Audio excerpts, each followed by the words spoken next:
विकलेल्या जमिनी होणार पुन्हा मूळ मालकांच्या नावावर।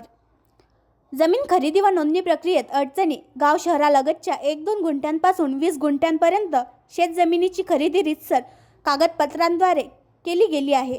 या प्रक्रियेत शासनाला स्टॅम्प ड्युटी आणि नोंदणी शुल्क भरले जाते। खरेदीनंतर तलाठ्याच्या सहाय्याने सातबारा उताऱ्यात नोंद घेतली जाते।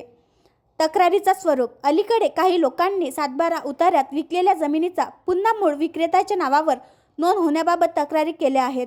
अशा प्रकारच्या 3 तक्रारी आल्या असून अनेक लोकांनी सातबारा उतारे तपासले नसल्याने त्यांना त्यांच्या मालकीत बदल झाल्याचे कळालेले नाही। सातबारा उताऱ्यात झालेल्या बदलामुळे विक्रेता व खरीददार यांच्यात वाद निर्माण होण्याची शक्यता आहे। त्यामुळे सरकारने यावर त्वरित उपाययोजना करण्याची गरज आहे, अशी लोकांची मागणी आहे।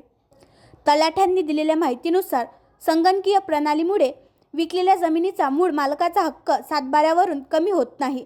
परिणामी विक्री नंतरही मूळ मालकाच्या नावावर जमीन नोंद होते।